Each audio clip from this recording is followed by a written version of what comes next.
Welcome. आइए आज हम लोग अपना जो गणित का प्रश्न संग्रह 7.1 का अंतिम उदाहरण छठवा जो है इसे कंप्लीट करते हैं। उदाहरण शाब्दिक उदाहरण है जिसे आपको अच्छी तरह से पढ़ना है। पढ़ने के बाद दो चीज़ें ढूंढनी है। यहाँ पे अब एक्स वाई या एम एल ऐसी चीज़ें नहीं दी है, तो आपको क्या करना है, दो चीज़ें ढूंढ लेनी है जिसे एक्स और वाई मानना है।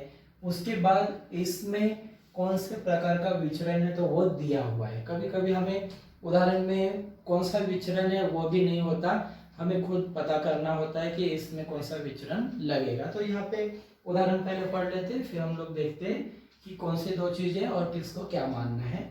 तो यहाँ पे उदाहरण है, सोयाबीन की फसल निकालने के लिए 4 मजदूरों को 1000 रुपये मजदूरी देनी पड़ती है यदि मजदूरी और मजदूरों की संख्या में, अब ये वाक्य बहुत इंपॉर्टेंट है कि मजदूरी और मजदूरों की संख्या में प्रत्यक्ष विचरण हो तो 17 मजदूरों को कितनी मजदूरी देनी पड़ेगी।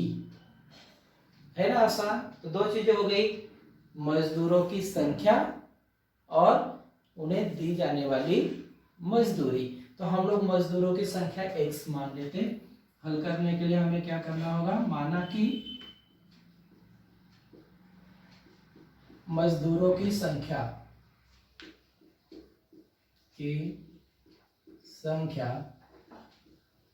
x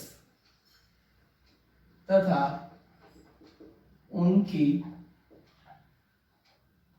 मजदूरी y रुपए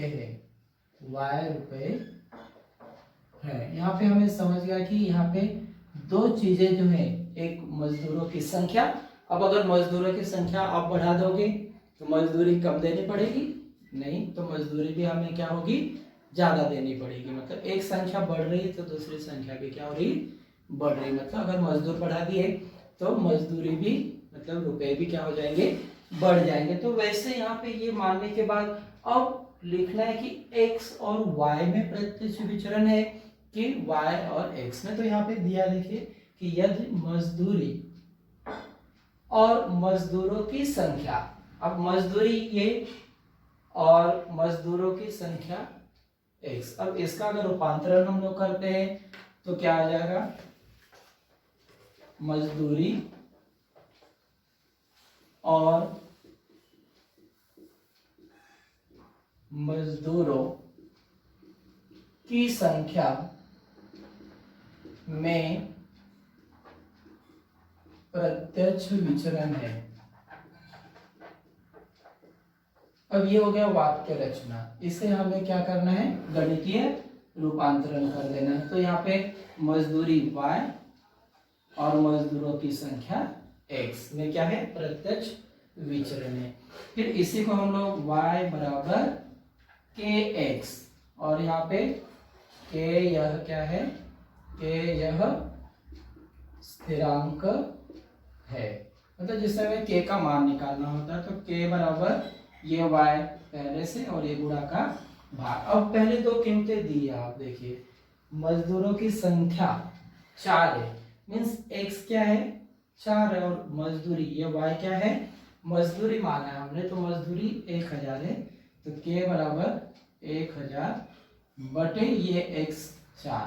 तो यहाँ पे 4 से इसे भाग कर दीजिए, तो ये 4 एकम 4, 4 दूनी 8, फिर 25 20, और ये, या फिर आप इस तरह से भी 1000 भागे 4, तो 4 दूनी 8, ये 4 25 20, और ये एक जीरो दे देंगे। तो k का मान आ गया 250। अब ये k का मान कहाँ लिखेंगे हम लोग, इस समीकरण में लिखकर विचरण का समीकरण बनाएंगे। तो यहाँ पे आ जाएगा विचरण का समीकरण बराबर,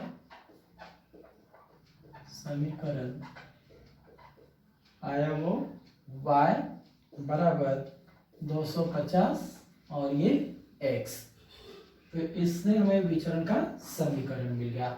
और फिर जब आप आगे उदाहरण पढ़ोगे तो क्या है, ये 17 मजदूरों को कितनी मजदूरी, मतलब अब इससे पता चल रहा है कि ये मजदूरों की संख्या मतलब x का मान है, x का मान कितना 17, तो y बराबर मतलब उनको कितनी मजदूरी देनी पड़ेगी। तो अब ये उसी समीकरण में लिखना है, तो y बराबर 250 और ये x के जगह पे कितना आ गया 17। अब इसका गुणा कर लेते हैं हम लोग, तो 250 गुणे 17, तो हम लोग पहले 17 से गुणा कर लेते हैं, 7 × 5 = 35, 7 × 2 = 14, 14 और 3 = 17, और फिर ये 5 2, तो ये 5, ये 12, 3 और 1 4, और ये एक 0 जो हमने बाद में लास्ट में लिख लिया, तो इस तरह से कितना आ गया